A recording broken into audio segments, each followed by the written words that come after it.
በአዳማ ከተማ ለጆሮ የሚሰቀጥጥ እጅግ አስከፊ ነገር ተፈጸመ። አንዲት የትምህርት ቤት የተማሪዎች መጋቢ የ3 ዓመት ሕፃን ልጅን ሙዝ ላይ መርዝ አድርጋ ገደለችው። ዝርዝር መረጃውን የማስደምጣችሁ ይሆናል። እስከ ቪዲዮ ፍጻሜ አብራችሁኝ ቆዩ። መርዙን በሙዝ አድርጋ አብልታ በቅናትና በበቀል የ3 ዓመት ጨቅላን የገደለችው የተማሪዎች መጋቢ ጉዳይ አሁንም በማህበራዊ ሚዲያዎች አነጋጋሪነቱን ቀጥሏል። ይህም በሁለት ታዋቂዎች መካከል በተፈጠረ የቅናት የጥላቻና በቀል ምክንያት አንዳች ነገር እንኳን የማያውቅ ነፍስ ያላወቀ የ3 ዓመት ከ5 ወር ሕፃን የበቀል ሰይፍ ሰለባ ሆኗል። ጉዳዩ የተፈጸመው በአዳማ ከተማ ነው።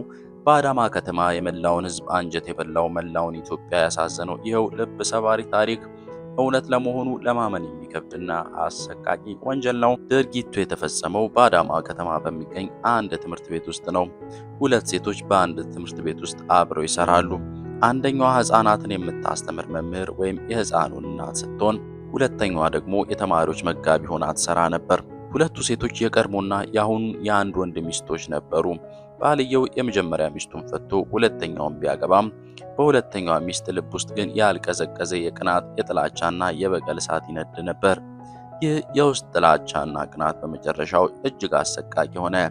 በሁለቱ ሴቶች አለመግባባት ውስጥ ምንም በማያውቀው ገና ጨቅላ በሆነው ታዳጊ ላይ የበቀል ሰይፏን አሳረፈችበት።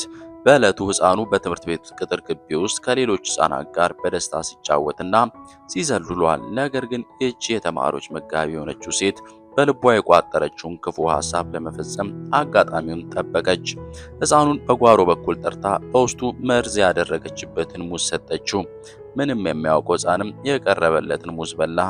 ድርጊቱን በወቅቱ የተመለከተች አንዲት ሕፃን ተማሪ ብትኖርም ተከሳሿ ለማንም እንዳትናገሪ ብላ አስፈራርታታለች። ሙዙን ከተመገበ በኋላም የሕፃኑ ሁኔታ በቅጽበት ተቀየረ።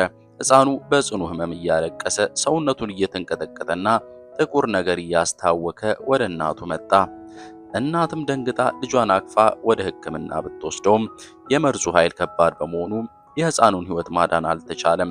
በአስክሬን ምርመራ ውጤትም እንደተረጋገጠው በሕፃኑ ጨጓራ ውስጥ አደገኛ የመርዝ ንጥረ ነገር ተገኝቷል።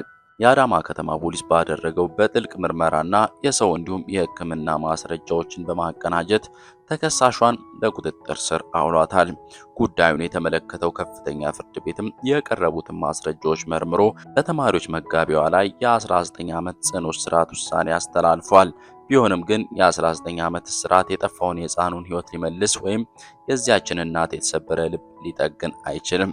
የሰው ልጅ በቅናትና በበቀል ታውሮ እንዲህ አይነቱን ዘግናኝ ድርጊት በሕፃን ላይ ሲፈጽም መስማት የወላጅነት ብቻ ሳይሆን የሰው ልጅነት ሕሊናን የሚፈታተን ነው።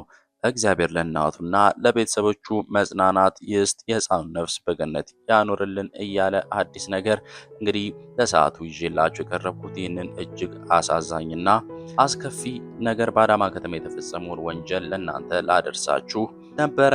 ወቅታዊና አዳዲስ መረጃዎች እንዲደርሳችሁ ቻናሉን ሰብስክራይብ አድርጋችሁ ቤተሰብ እንሁን እያልኩኝ ቪዲዮን ከወደዳችሁት ላይክ፣ ለሌላ ሰው ደግሞ ማስተማሪያ እንዲሆን ለሌላ ሰው እንዲደርስ ሼር አድርጉት። በሌላ ቪዲዮ እስከምንገናኝ ቸር ቆዩ።